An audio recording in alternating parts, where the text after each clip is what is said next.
Hello everyone. तो next question हमारा है आकस्मिकता निधि एक होती है, उसको राष्ट्रपति कैसे व्यय कर सकते हैं। ठीक है, तो देखिए संसदीय स्वीकृति से पूर्व, ठीक है, ऑप्शन में हमारा है राष्ट्रीय संकट के समय, संसदीय स्वीकृति के बाद, संसदीय स्वीकृति के पूर्व और व्यय नहीं कर सकते।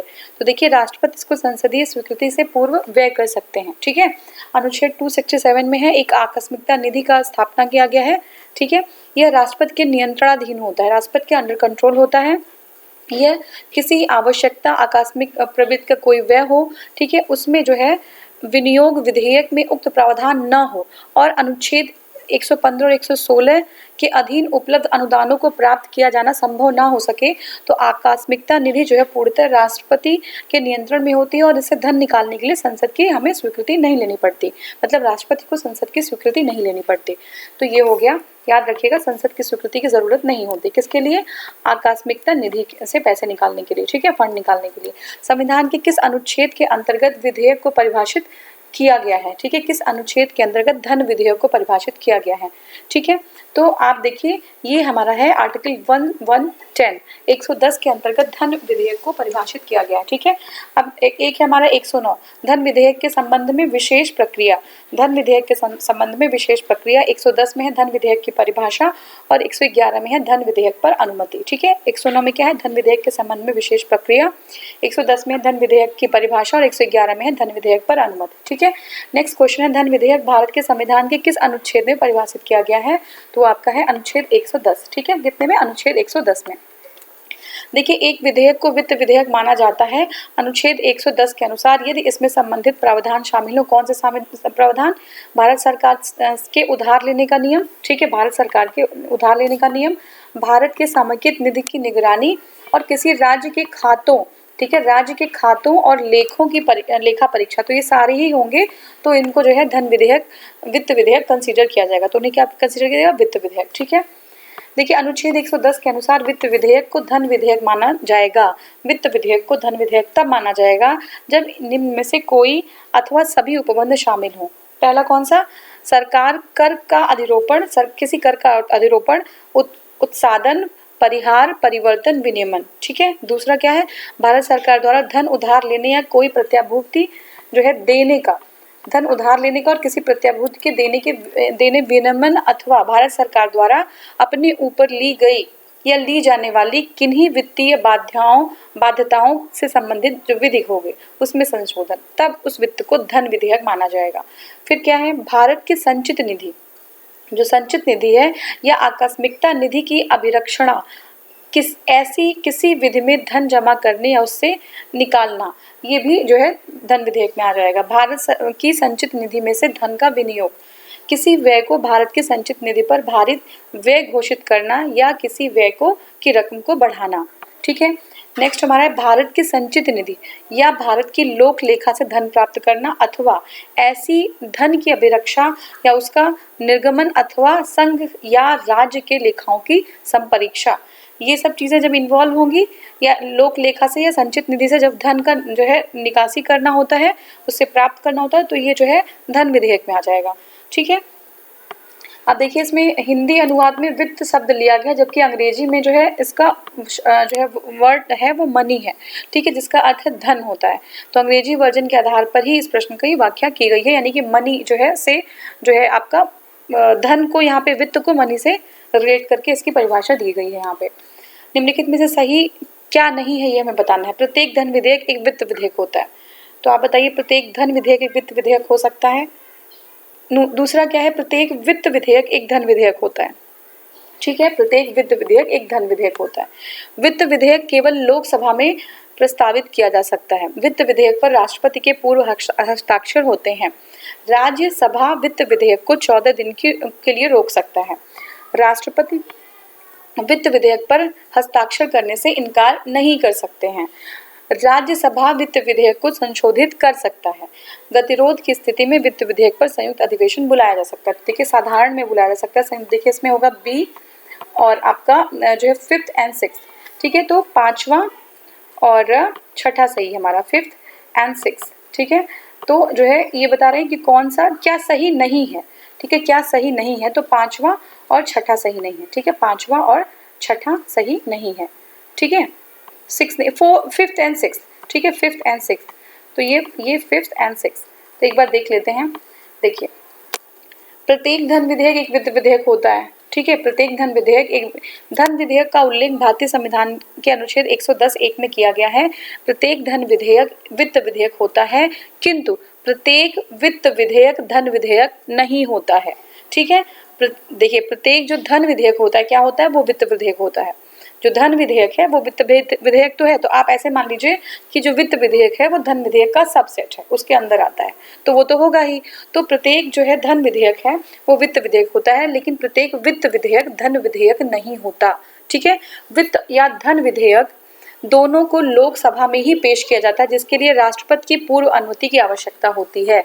तो जो है दोनों को, चाहे वो धन विधेयक हो चाहे वित्त विधेयक हो, उसको जो है दोनों को लोकसभा में ही जो है पेश किया जाता है, जिसके लिए राष्ट्रपति की पहले से ही अनुमति जरूरी होती है, ठीक है। 14 दिन का समय जो है अगर जो है राज्यसभा को दिया जाता है, लेकिन वित्त विधेयक को राज्यसभा अनिश्चित काल के लिए रोक सकती है। तो धन विधेयक के केस में 14 डेज का टाइम दिया जाता है। धन याद रखिएगा, धन विधेयक के केस में 14 डेज का टाइम दिया जाता है, लेकिन अगर वित्त विधेयक है तो अनिश्चित काल के लिए राज्यसभा उसको अपने पास रोक सकती है। राज्यसभा इनमें संशोधन कर सकती है, किसमें, वित्त विधेयक में। असहमति की अवस्था में दोनों सदनों की संयुक्त बैठक बुलाई जा सकती है, ठीक है। तो जो भी जो है आपका असहमति अगर होती है तो जो है संयुक्त बैठक बुलाई जा सकती है, लेकिन आपातकाल के लिए संयुक्त बैठक नहीं बुलाई जा सकती, याद रखिएगा। धन विधेयक के संबंध में अगर कोई असहमति होती है तो जो है संयुक्त बैठक बुलाई जा सकती है। राष्ट्रपति वित्त विधेयक को पुनर्विचार के लिए दोनों सदनों को लौटा सकते हैं।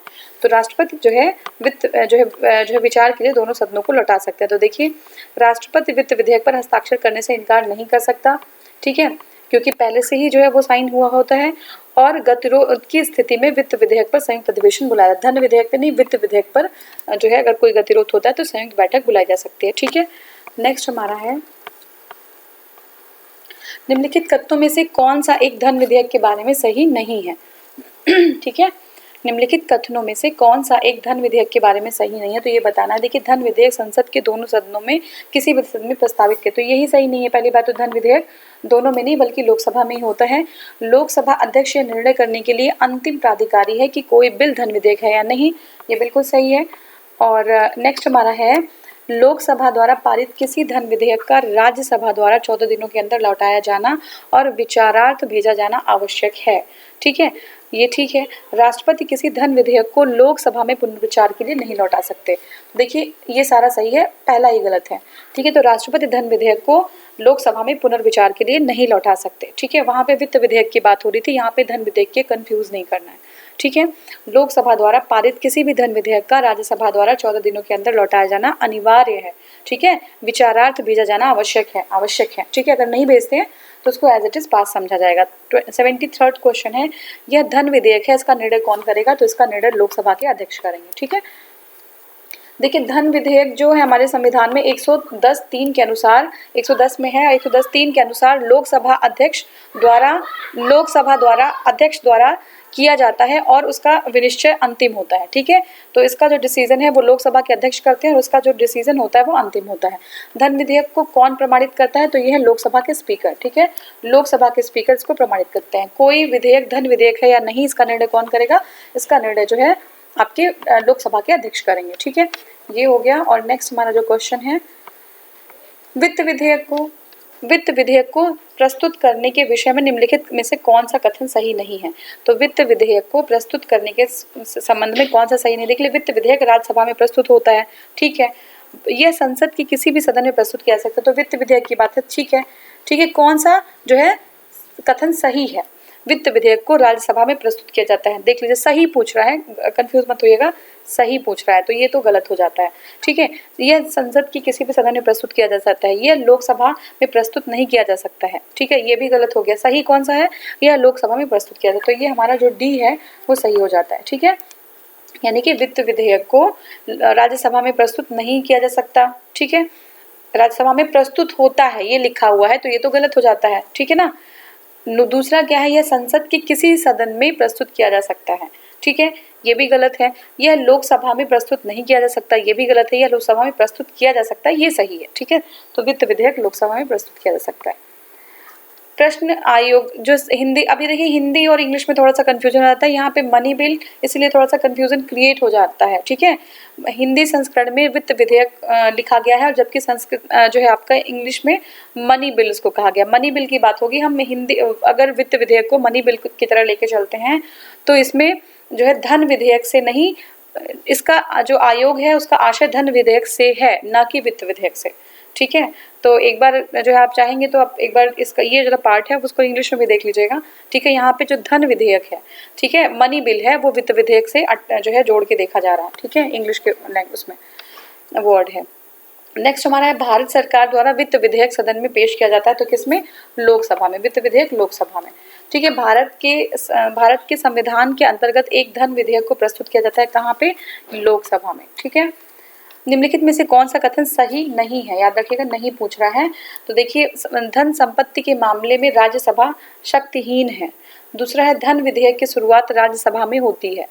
तीसरा है आपका धन विधेयक लोकसभा द्वारा पारित किए जाने के बाद, जो लोकसभा जब पारित कर देती है उसके बाद जो है राज्यसभा को 14 दिनों के भीतर विधेयक को पारित करना होता है। देखिए यहाँ पे क्या लिखा है? पारित करना होता है, ठीक है। नेक्स्ट है हमारा राज्यसभा किसी धन विधेयक को पारित कर सकती है अथवा कतिपय सिफारिशों के साथ उसे लोकसभा को लौटा सकती है। तो जो सही नहीं है वो है बी, ठीक है। तो देखिए, संपत्ति के मामले में राज्यसभा को जो है उसके पास शक्ति नहीं होती है, सही है, ठीक है। धन विधेयक की शुरुआत राज्यसभा में है। आप सभी लोग को पता है कि धन विधेयक की जो शुरुआत है वो लोकसभा में। हमने बार बार ये क्वेश्चन रिपीट किया अभी तक। नेक्स्ट हमारा है लोकसभा द्वारा पारित किए जाने के बाद राज्यसभा को 14 दिन के भीतर विधेयकों को पारित करना होता है। नहीं करेंगे तो उसको एक्सेप्ट कर लिया जाएगा जैसा था। नेक्स्ट हमारा है राज्यसभा किसी धन विधेयक को पारित कर सकती है अथवा कतिपय सिफारिशों के साथ उसे लोकसभा को लौटा सकती है। बिल्कुल सही है, ठीक है। या तो पारित कर देगी या तो कुछ जो है सिफारिशों के साथ लौटा देगी। ये हो गया। और इसमें जो है थोड़ा सा सही आया नहीं है, देख लीजिएगा कौन सा विषय धन विधेयक के उपबंध में सम्मिलित नहीं किया गया है। कर से संबंधित विषय, ठीक है, कर से संबंधित उपबंध, ऋण से संबंधित उपबंध, संचित निधि और आकस्मिक निधि से संबंधित अभिरक्षा के संबंधित उपबंध, और जुर्माने और अर्थदंड। तो देखिए, हमने जुर्माना और अर्थदंड नहीं देखा था, तो यही जो है ये जुर्माना और दंड है वो धन विधेयक के संबंध से सम्मिलित नहीं है, ठीक है। तो 110 में हमारा धन विधेयक है और इसकी परिभाषा के तहत उपबंध में उधार लेने से संबंधित उपबंध में संचित निधि एवं जो आकस्मिकता निधि है उससे संबंधित अभिरक्षा से संबंधित जो उपबंध है वो शामिल है, लेकिन अर्थदंड ये सारी चीजें शामिल नहीं है। अब देखिए, कोई विधेयक जिसमें केवल व्यय जो है अंतर्वलित है, ठीक है, केवल व्यय जो है अंतर्वलित है और अनुच्छेद 110 में विनिर्दिष्ट कोई विषय उसमें सम्मिलित नहीं है, उसे जो है अगर केवल जो है व्यय है, उसमें व्यय है, समझ रहे हैं ना, व्यय की बात की जा रही है, और 110 में विनिर्दिष्ट कोई विषय उसमें सम्मिलित नहीं है, तो उसे केवल लोकसभा में प्रारंभ किया जाएगा, संसद के किसी भी सदन में हो जाएगा, केवल राज्यसभा में होगा या संसद के दोनों सदनों में से संयुक्त बैठक में हो जाएगा। तो देखिए, ये जो संसद के किसी भी सदन में, ऐसे तो अगर धन विधेयक की बात, मनी बिल की बात होती तो सिर्फ लोकसभा में होता, लेकिन इसमें 110 से विनिर्दिष्ट कोई सब्जेक्ट है ही नहीं, और धन के अंतर्वलित है, धन के व्यय का जो है व्यय अंतर्वलित है, तो ये जो है संसद के किसी भी सदन में, चाहे लोकसभा राज्यसभा कहीं भी कर सकते हैं, ठीक है। तो ये हो गया हमारा। और धन विधेयक के अतिरिक्त एक विधेयक जो विधानसभा में प्रथम बार प्रस्तावित कर दिया गया हो, विधानसभा में कितने माह तक पड़ा रह सकता है? तो ये कितने माह तक रह सकता है, देखते हैं। देखिए, ये 3 माह से अधिक नहीं रह सकता, ठीक है, 3 माह से अधिक नहीं है। ये इंपॉर्टेंट है, आरओ का क्वेश्चन भी है 2017 का मेंस का, देख लीजिए। भारतीय संविधान के अनुच्छेद में 197, कौन सा है? अनुच्छेद 197 के तहत धन विधेयक से भिन्न विधेयकों के बारे में विधान परिषद की शक्तियों पर निर्बंध का प्रावधान है। अनुच्छेद 197 वन ख के अनुसार धन विधेयक के अतिरिक्त, ठीक है, धन विधेयक के अतिरिक्त एक विधेयक जिसे विधानसभा में प्रथम बार पारित किया गया हो, विधान परिषद के समक्ष रखे जाने की तारीख से 3 महीने से अधिक नहीं रोका जा सकता। तो धन विधेयक से अतिरिक्त, धन विधेयक की बात नहीं कर रहे हैं, उससे अतिरिक्त कोई अगर जो है विधेयक है, उसे विधानसभा में प्रथम बार पारित किया गया है, तो 3 महीने से ज़्यादा विधानसभा के समक्ष 3 महीने से ज़्यादा जब विधेयक जो है आपका रखा गया है, ठीक है, रखे जाने की 3 महीने से अधिक दिन तक उसे रोका नहीं जा सकता। तो ये हमारा हो गया। नेक्स्ट है बजट पर बहस। बजट पर संसद के नियंत्रण के विषय में निम्नलिखित में से कौन सी बात सही नहीं है। ठीक है, बजट के जो है बजट पर संसद के नियंत्रण में, देखिए बजट जो है पर संसद के नियंत्रण के विषय में निम्नलिखित में से कौन सी बात सही नहीं है, ये बताना है हमें। तो देखिए हमारा क्या है,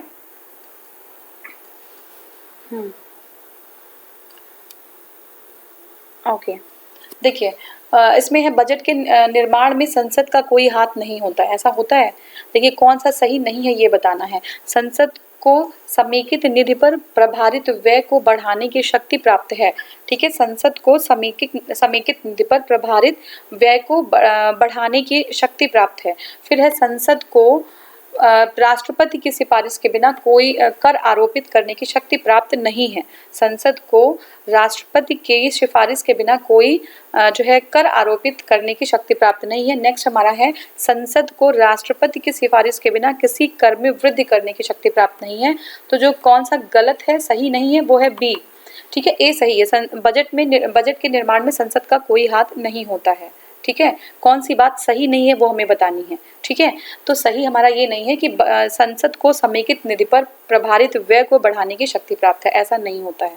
ठीक है, संसद को राष्ट्रपति की सिफारिश के बिना कोई कर वो जो है आरोपित करने की शक्ति प्राप्त नहीं है, ये सही है। संसद को राष्ट्रपति की सिफारिश के बिना किसी कर में वृद्धि करने की भी शक्ति प्राप्त नहीं है, ये भी सही है। ठीक है, तो देखिए समेकित निधि या संचित निधि, समेकित निधि को संचित निधि भी कहते हैं, उस पर भारित व्यय 113(1) संसद में मतदान के लिए प्रस्तुत नहीं किए जा सकते। ठीक है, संसद में मतदान के लिए प्रस्तुत नहीं किए जा सकते, केवल उन पर चर्चा की जा सकती है। ठीक है, तो संसद में मतदान के लिए वो प्रस्तुत नहीं, उन पर चर्चा की जा सकती है। अतः भारित व्ययों में जो प्रभारित व्यय है उसमें कोई परिवर्तन करने का अधिकार संसद को नहीं है। फिर से देख लीजिए, जो समेकित निधि है या संचित निधि है उस पर भारित व्यय जो है 113(1) भारित व्यय 113(1) संसद में मतदान के लिए प्रस्तुत नहीं किए जा सकते। ठीक है, उन पर केवल चर्चा की जा सकती है। अतः भारित व्ययों में कोई परिवर्तन करने का अधिकार संसद को नहीं है। ठीक है, क्लियरली समझ लीजिए। निम्नलिखित में से कौन सी विधियां भारत के लोक वित्त पर संसदीय नियंत्रण रखने के काम आती हैं। फिर से देखिए कौन सी ऐसी विधियां हैं जो भारत के लोक वित्त पर संसदीय नियंत्रण रखने के काम आती हैं। संसद के सम्मुख वार्षिक वित्तीय विवरण है उसका प्रस्तुत किया जाना। ठीक है, दूसरा है विनियोजन विधेयक के पारित होने के बाद ही भारत की संचित निधि से मुद्रा को निकाल पाना, अनुपूरक अनुदानों तथा लेखानुदानों का प्रावधान, और जो है आपका जो है संसदीय बजट कार्यकाल द्वारा समष्टिगत क्या है, संसदीय बजट कार्यकाल द्वारा समष्टिगत आर्थिक पूर्वानुमानों तथा व्यय हेतु सरकार के कार्यक्रम का एक नियतकालिक अथवा कम से कम मध्य वर्षीय पुनरावलोकन, संसद में वित्त विधेयक की प्रस्तुति किया जाना। ठीक है, वित्त विधेयक की प्रस्तुति किया जाना। तो 1, 2, 3 और 5 सारा सही है, 4 नहीं सही है, सिर्फ 4 जो है हमारा वो गलत है। देखिए संसदीय बजट कार्यकाल द्वारा समष्टिगत आर्थिक पूर्वानुमानों तथा व्ययों हेतु सरकार के कार्यक्रम का एक नियतकालिक अथवा कम से कम जो है मध्यभाषीय पुनरावलोकन ये नहीं सही है। बाकी जितना है संसद के सम्मुख वार्षिक वित्तीय विवरण का प्रस्तुत किया जाना, फिर जो है विनियोजन विधेयक के पारित होने के बाद ही भारत के संचित निधि से मुद्रा निकाल पाना, ये भी सही है। अनुपूरक अनुदानों और लेखानुदानों का प्रावधान, ये भी सही है। और 5वां जो है संसद में वित्त विधेयक को प्रस्तुत किया जाना। तो ये सब नियंत्रण का एक तरीका है। देखिए भारत के लोक वित्त पर जो लोक वित्त है उस पर संसद के नियंत्रण के लिए संसद के समक्ष वार्षिक वित्तीय विवरण प्रस्तुत किया जाता है। भारत की संचित निधि से मुद्रा निकालने के लिए विनियोजन विधेयक पारित करना पड़ता है। अनुपूरक अनुदानों और लेखानुदान तथा संसद में वित्त विधेयक प्रस्तुत करने पर भी लोक वित्त पर संसदीय नियंत्रण स्थापित कर सकते हैं। ठीक है, तो ये सारे जो है हम कैसे नियंत्रण स्थापित करेंगे ये है। नेक्स्ट हमारा निम्नलिखित में से कौन एक संघीय बजट की तैयारी और उसे संसद में पेश करने के लिए उत्तरदायी है। तो ये आपका है आर्थिक जो कार्य विभाग है। आर्थिक कार्य विभाग क्या करेगा, संघीय बजट की तैयारी भी करेगा और उसे संसद में पेश करने के लिए उत्तरदायी भी वही होता है। ठीक है, तो डिपार्टमेंट ऑफ इकोनॉमिक अफेयर्स संसदीय बजट की तैयारी और उसे संसद में पेश करने के लिए उत्तरदायी है। ठीक है। नेक्स्ट हमारा है यदि आर्थिक जो संघीय बजट है, यदि वार्षिक संघीय बजट है, वार्षिक संघीय बजट को लोकसभा द्वारा पारित नहीं होता है तो क्या होगा? तो प्रधानमंत्री अपनी मंत्रिपरिषद से त्यागपत्र पेश कर देते हैं। अगर संघीय बजट ही पारित नहीं हो पा रहा है लोकसभा द्वारा तो फिर क्या होगा? तो प्रधानमंत्री अपनी मंत्रिपरिषद से त्यागपत्र उनको देना पड़ जाता है। ठीक है, प्रधानमंत्री मंत्रिपरिषद का त्यागपत्र पेश कर देते हैं। ठीक है, देखिए वार्षिक संघीय बजट लोकसभा के द्वारा पारित न होने का तात्पर्य लोकसभा में सरकार की अल्पमत में आ जाने से है। इसका मतलब है कि सरकार में मत नहीं है, अल्पमत में है वो, ठीक है ना, बहुमत में नहीं है। तो ऐसी स्थिति में क्या हो जाता है कि प्रधानमंत्री अपनी मंत्रिपरिषद का त्यागपत्र प्रस्तुत करेंगे। ठीक है, नेक्स्ट हमारा है भारत की संसद के संदर्भ में निम्नलिखित कथनों पर विचार कीजिए। ठीक है, गैर सरकारी विधेयक ऐसा विधेयक है जो संसद के ऐसे सदस्यों द्वारा प्रस्तुत किया जाता है जो निर्वाचित नहीं है। ठीक है, फिर से समझ लीजिए, गैर सरकारी विधेयक ऐसा विधेयक है जो संसद के ऐसे सदस्यों द्वारा प्रस्तुत किया जाता है जो निर्वाचित नहीं है किंतु भारत के राष्ट्रपति द्वारा ये नामानिर्दिष्ट हैं। ठीक है, भारत के राष्ट्रपति द्वारा नामानिर्दिष्ट मतलब होता है उनके द्वारा नॉमिनेट किए गए हैं। हाल में ही भारत की संसद के इतिहास में पहली बार गैर सरकारी विधेयक पारित किया गया है। तो देखिए जो हमारा है डी, ना तो एक ना तो दो। ठीक है, गैर सरकारी विधेयक इसका मतलब नहीं है कि जो नॉमिनेटेड है वो कर रहे हैं। गैर सरकारी विधेयक वो होता है जिसे संसद में ऐसे सदस्य द्वारा पटल पर जो है पुनर्स्थापित किए जाते हैं जो मंत्री नहीं होते हैं। ठीक है, मंत्री नहीं होते हैं लेकिन संसद जो है सदस्य होते हैं, मंत्री नहीं होते हैं। जबकि सरकारी विधेयक उसे कहते हैं जिसे मंत्री द्वारा सदन के पटल पर रखा जाता है। तो सरकारी विधेयक जिसमें मंत्री द्वारा जो है पटल पर जो है विधेयक को रखा जाता है। गैर सरकारी विधेयक भी संसद में एक प्रक्रिया के तहत पेश किया जाता है। गैर सरकारी सदस्यों के विधेयक तथा संकल्प संबंधी एक समिति का गठन किया जाता है। इस समिति का गठन लोकसभा में किया जाता है।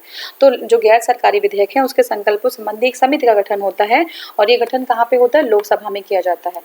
समिति में कुल 15 सदस्य होते हैं। ठीक है, लोकसभा के उपाध्यक्ष इस समिति के अध्यक्ष होते हैं। तो लोकसभा के जो उपाध्यक्ष होंगे, लोकसभा के अध्यक्ष नहीं उपाध्यक्ष इस समिति के जो है क्या होंगे? अध्यक्ष होंगे।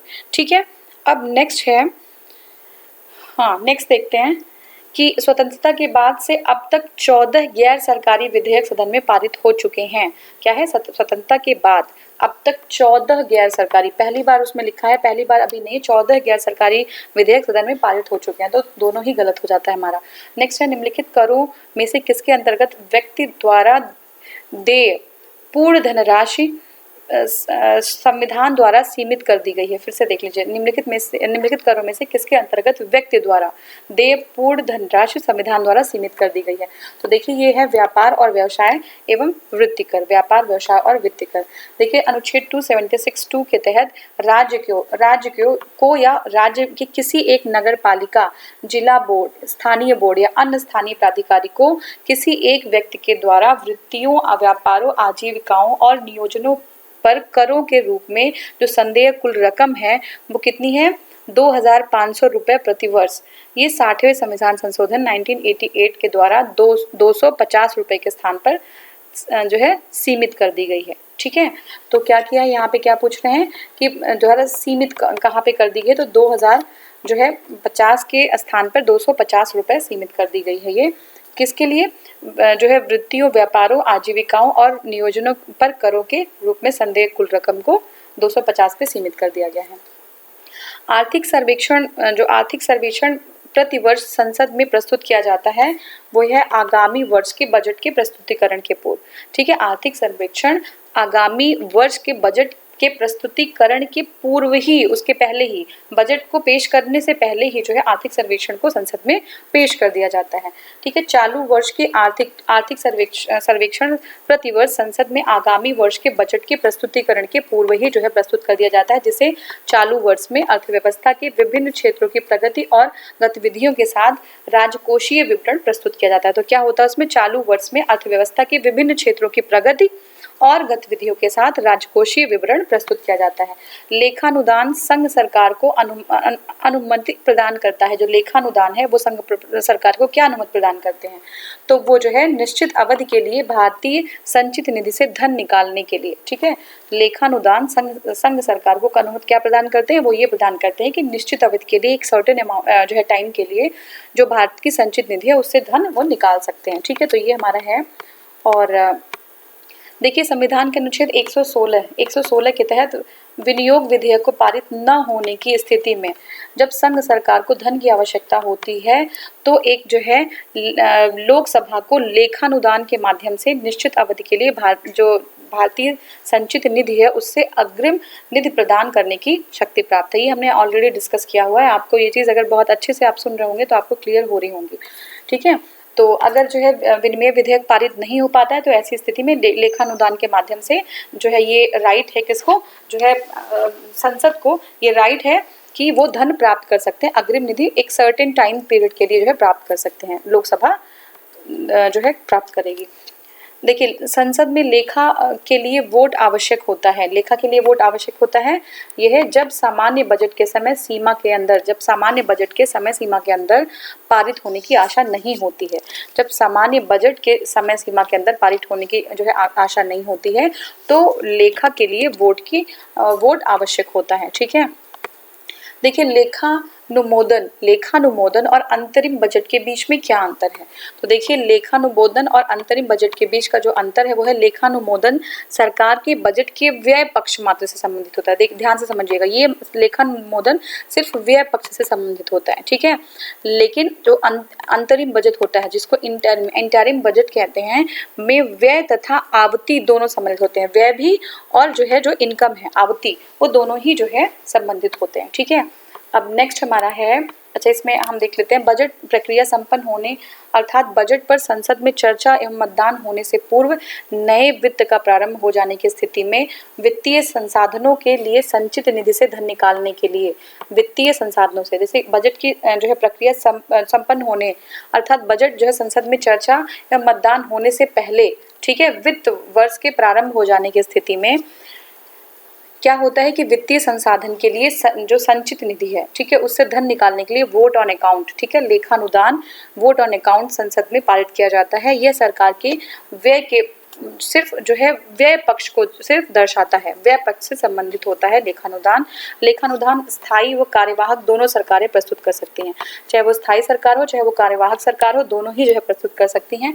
अंतरिम बजट में व्यय और आवती, ठीक है, व्यय और आवती यानी कि एक्सपेंडिचर और इनकम दोनों ही जो है सम्मिलित होते हैं किसमें, अंतरिम बजट में, और लेखानुदान में सिर्फ व्यय होते हैं। यह चुनाव से पूर्व की कार्यवाहक सरकार तथा चुनाव के बाद की नियमित सरकार दोनों द्वारा प्रस्तुत किया जा सकता है। ठीक है, तो चाहे वो कार्यवाहक सरकार हो चाहे वो जो है कोई जो है नियमित सरकार हो, दोनों तरह कर किया जा सकता है। फरवरी 2009 में तत्कालीन कार्यवाहक वित्त मंत्री आम चुनाव की घोषणा तब तक हो चुकी थी, उसमें प्रणब मुखर्जी ने 2009-10 के लिए अंतरिम बजट प्रस्तुत किया था। ठीक है, तो ये हमारा है।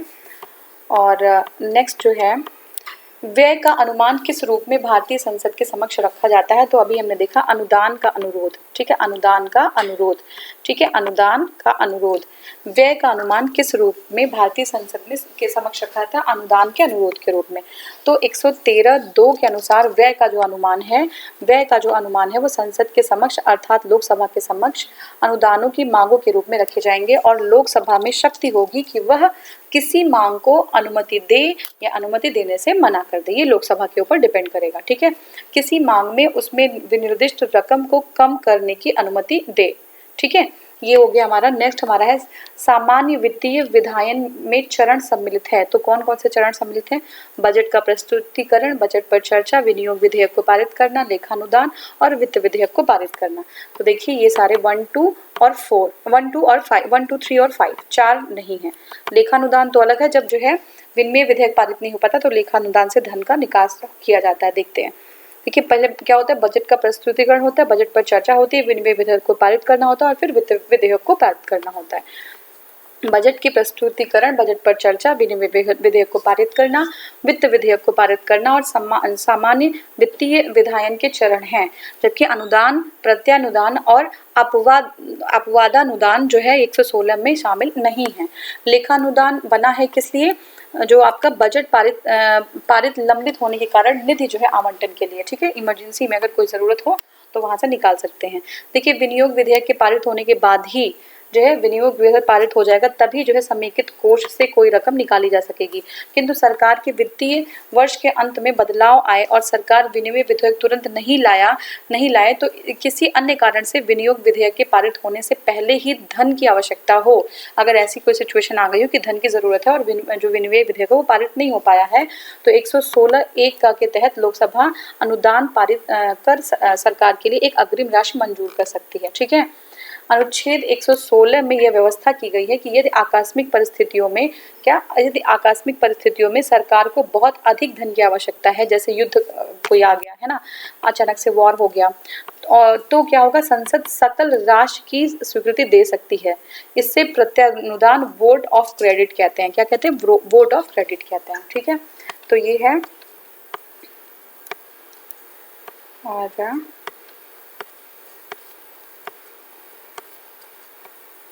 हाँ,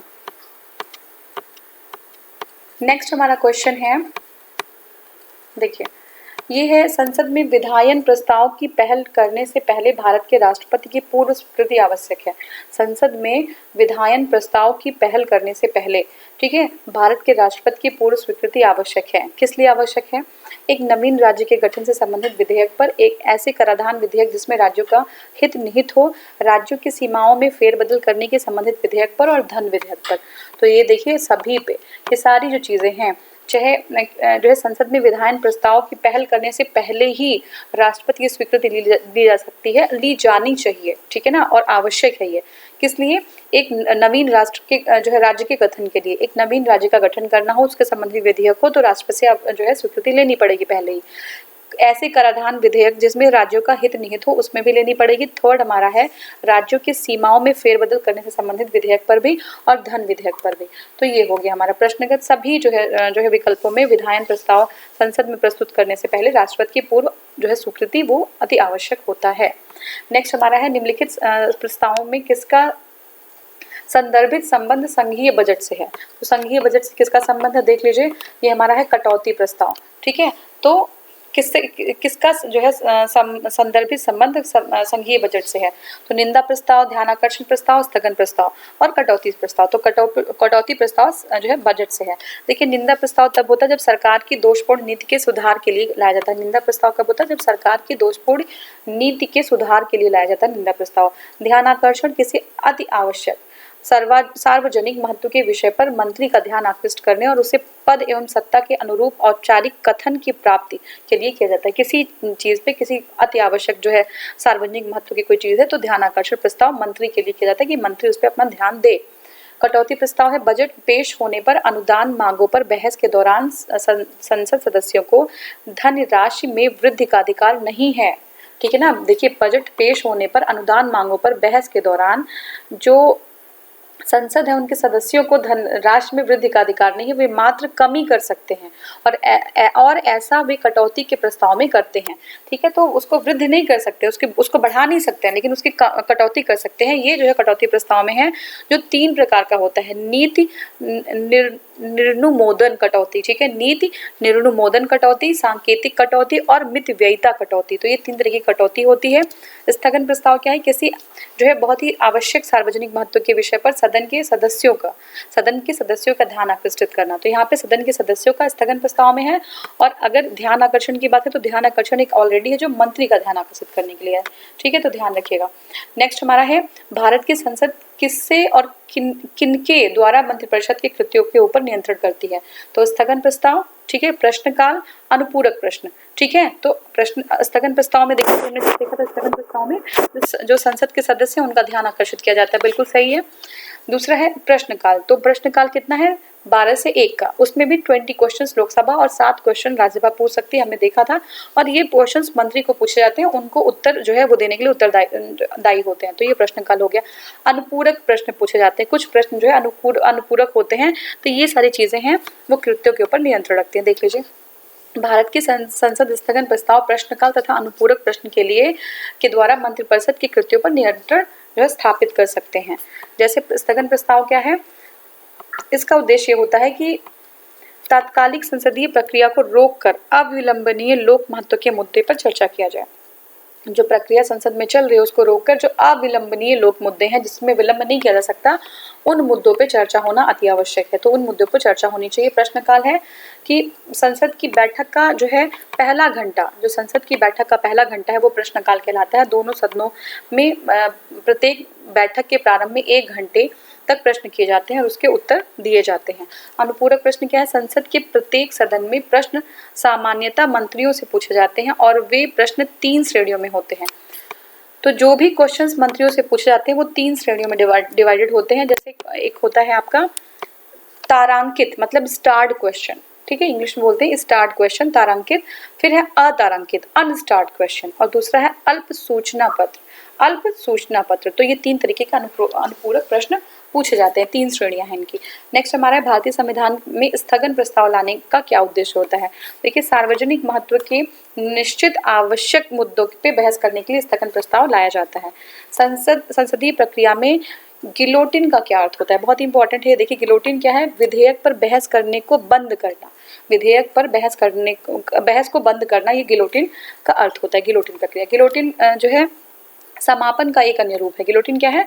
समापन का एक अन्य रूप है, ठीक है। इसका अर्थ है कि जारी कार्य से संबंधित लंबित प्रस्ताव या प्रस्तावों पर चर्चा हेतु आवंटित समय समाप्त हो जाने पर जो सभापति होते हैं राज्यसभा में और अध्यक्ष जो है लोकसभा के केस में जो है उनके द्वारा मत जो है लिया जाना।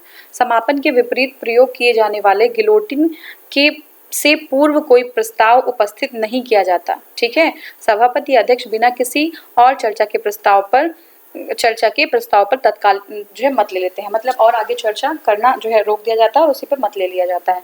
तो ये गिलोटिन हो गया। कौन सा सुमेलित नहीं है ये बताना हमें। देखिए, सुमेलित हमारा डी नहीं है। लेखानुदान बजट मांगों को पूर्ण रूप से वित्तीय वर्ष के लिए पारित करना। तो लेखानुदान में बजट की मांगों को पूर्ण रूप से वित्तीय वर्ष के लिए पारित करना, ये गलत हो जाता है। सही देख लेते हैं। नीति निर्नुमोदन, ठीक है। नीति निर्नुमोदन क्या है? बजट की मांग को घटाकर 1 रुपया कर दिया जाए, ठीक है, ये नीति निर्नुमोदन है। बजट की मांग को घटाकर 1 रुपया कर दिया। मितव्ययिता प्रस्ताव क्या है? बजट की मांग में से एक निर्दिष्ट राशि को घटा दिया जाए। सांकेतिक प्रस्ताव क्या है? बजट की मांग में 100 रुपए कम कर दिया जाए। सांकेतिक में 100 रुपए कम कर दिए जाते हैं। नीति निर्नुमोदन में 1 रुपया कर दिया जाता है, बजट की मांग को घटाकर 1 रुपया, और मितव्ययिता में जो है राशि को घटा दिया जाता है। अब देखिए बजट प्रस्तुतिकरण एवं बजट मांगों में संसद से पारित होने के मध्य के समय में प्रशासनिक व्यय को पूरा करने हेतु लेखानुमोदन की मांग की जाती है, ठीक है। तो प्रशासनिक को जो व्यय है उसके लिए लेखानुमोदन का मांग किया जाता है। अन्य शब्दों में यह बजट पारित होने से पहले प्रशासनिक व्यय हेतु आवश्यकता की पूर्ति के लिए अग्रिम मांग है, ठीक है। कोई जो है बजट पारित नहीं हुआ है तो अब कुछ तो बजट चाहिए गवर्नमेंट को, देश को चलाने के लिए, तो वही जो है लेखानुदान से लिया जाता है। पार्लियामेंट द्वारा वर्ष 1989 में निर्मित कानून के अनुसार एक नागरिक के वयस्क होने की आयु क्या है? तो ये जो है 18 वर्ष, ठीक है। 61वें संविधान संशोधन 1989 द्वारा जन प्रतिनिधित्व अधिनियम 1951 में संशोधन जो है 1951 में संशोधन करके मताधिकार की आयु 21 से घटाकर जो है 18 वर्ष कर दी गई है। तो कब? 61st कॉन्स्टिट्यूशन अमेंडमेंट है ये, और ये जो है 1951 में संशोधन करके अब जो है 18 वर्ष कर दी गई है 21 से घटा के। यह संशोधन 28 मार्च 1989 से प्रभावी हुआ। रेलवे अंचलों के लिए संसद सदस्यों की परामर्शदात्री समिति का गठन किया जाता है संसदीय कार्य मंत्रालय द्वारा। रेलवे अंचलों के लिए जो संसद की परामर्शदात्री समिति का गठन संसदीय कार्य मंत्रालय द्वारा किया जाता है, ठीक है। निम्नलिखित कथनों का परीक्षण करें और नीचे दिए गए कूट का सही उत्तर चुनना है। तो देखिए हमारा ए और बी जो है सही है, 1 और 2। संपत्ति का अधिकार मूलभूत अधिकार नहीं है। देखिए फंडामेंटल राइट तो है नहीं, आपको भी पता है कि ये जो हमारा फंडामेंटल राइट था उसको हटा दिया गया है। राज्य सभा एक वित्तीय बिल को रोक सकती है। तो देखिए राज्यसभा जो है 14 दिनों के लिए उसके पास रह सकता है, उसके बाद फिर वो पारित माना जाएगा। जो भारतीय संविधान की प्रस्तावना 42 में संशोधन द्वारा धर्मनिरपेक्षता लोकतांत्रिक शब्द बढ़ाया गया। और तीसरा जो है संसद के दोनों सदनों में कोई जो है विवाद लोकसभा अध्यक्ष की व्यवस्था द्वारा सुलझाया जा सकता है। तो ये क्या करना है? देखिए इसमें यदि कोई वित्त विधेयक, यदि कोई धन विधेयक नहीं है, यदि कोई वित्त विधेयक धन विधेयक नहीं है तो राज्यसभा इसे साधारण विधेयक की भांति रोक सकती है। ठीक है, यदि कोई वित्त विधेयक अगर धन विधेयक नहीं है, धन विधेयक होगा तब तो नहीं रोक पाएगी, वित्त विधेयक अगर धन विधेयक नहीं है तो राज्यसभा इसे साधारण विधेयक की भांति रोक पाएगी।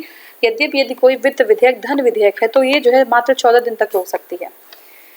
ठीक है, 42वां संशोधन जो है 1976 के द्वारा प्रस्तावना में संप्रभुत्व लोकतंत्रात्मक गणराज्य के स्थान पर प्रभुता संपन्न समाजवादी पंथ निरपेक्ष लोकतंत्रात्मक गणराज्य तथा राज्य की एकता के स्थान पर राष्ट्र की एकता और अखंडता स्थापित किया गया है। ठीक है, ध्यान रखिएगा।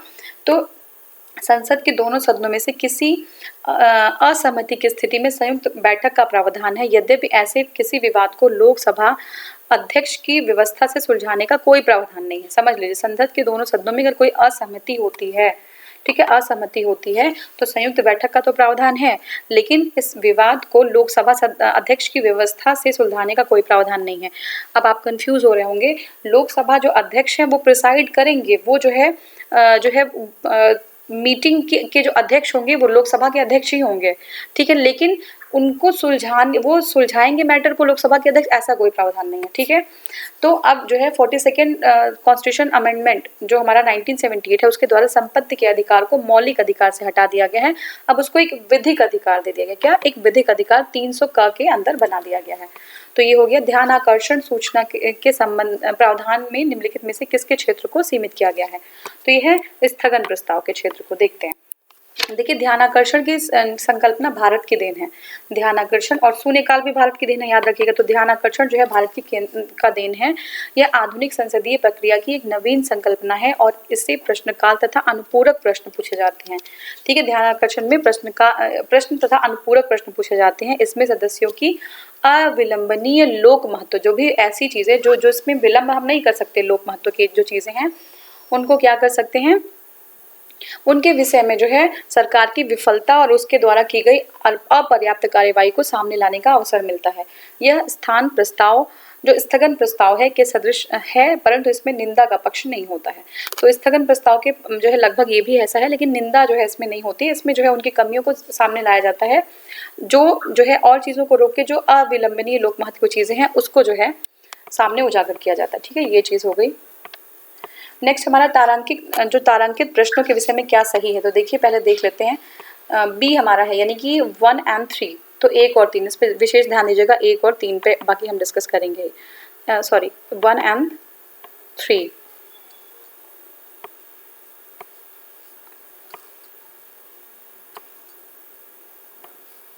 हाँ, 1 और 3। ठीक है, तो ये आपका 1 है और 3 है। तो 1 और 3 सही है। देखिए, मौखिक उत्तर दिए जाते हैं।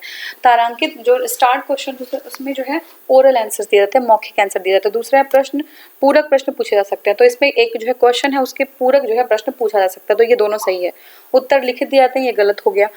पूरक प्रश्न नहीं, ये भी गलत हो गया। उत्तर पर बहस किया जा सकता है, ये भी गलत। उत्तर पर बहस नहीं किया जा सकता। उत्तर पर स्पीकर का नियंत्रण होता है, ऐसा भी गलत है। तो जो है तारांकिक प्रश्नों का उत्तर मौखिक दिया जाता है, मौखिक होता है तारांकिक का। और ये यहाँ पे पूरक प्रश्न पूछे जा सकते हैं। ठीक है, एक दिन में केवल 20 प्रश्न मौखिक, कहाँ पे? लोकसभा में। और राज्यसभा में जो है कितना तारांकिक, तारांकिक प्रश्न है। तो लोकसभा में 20 प्रश्न एक दिन में पूछा। 108 क्वेश्चन देखिए, संघ सरकार के संदर्भ में निम्नलिखित कथनों पर विचार करना है। ठीक है, क्या है? अब देखिए, इसमें जो है केवल 2 सही है, ध्यान रखिएगा क्या है। हर एक मंत्रालय को प्रधानमंत्री की सलाह पर भारत के राष्ट्रपति द्वारा किसी मंत्री को प्रदान किया जाता है। हर एक मंत्रालय को प्रधानमंत्री की सलाह पर भारत के राष्ट्रपति द्वारा किसी मंत्री को प्रदान किया जाता है। ठीक है, सही बात है कि भारत के राष्ट्रपति जो प्रधानमंत्री क्या होते हैं, जो लोकसभा है उसके अगुआ होते हैं, उसके लीडर होते हैं, और वो जो कहते हैं उनके जो है सलाह से राष्ट्रपति जो है वो किसी को जो है कोई पद प्रदान करते हैं। ठीक है, नेक्स्ट पहला हमारा है कैबिनेट सचिव की सलाह पर प्रधानमंत्री द्वारा भारत के सरकार के मंत्रालय विभागों को, ये गलत हो गया, राष्ट्रपति द्वारा किया जाता है और प्रधानमंत्री की सलाह पर। ठीक है, कैबिनेट सचिव देखिए कैबिनेट सचिवालय का प्रमुख होता है। कैबिनेट सचिव कौन होता है? कैबिनेट सचिवालय का प्रमुख होता है, जो सिविल सर्विसेज बोर्ड का पद अध्यक्ष भी होते हैं। मंत्रालयों की विभिन्न गतिविधियों के बारे में एवं कार्य संचालन संबंधी नियमों के बारे में जानकारी प्राप्त करना इनका कार्य होता है। ठीक है, प्रधानमंत्री की सलाह पर भारत के राष्ट्रपति द्वारा किसी मंत्री को, कोई भी मंत्री हो उसको नियुक्त किया जाता है तथा मंत्रालय विभाग का बंटवारा भी राष्ट्रपति प्रधानमंत्री की सलाह पर करते हैं। तो ये है हमारा। और नेक्स्ट जो है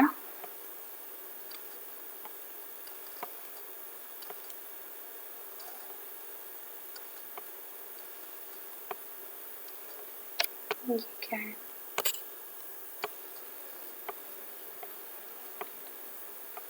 हाँ एक नीचे क्वेश्चन है, भारतीय संसद का सचिवालय के बारे में है। संसदीय कार्य मंत्री के अधीन होता है, राष्ट्रपति के अधीन होता है। तो सचिवालय किसके अधीन होता है ये पूछ रहे हैं।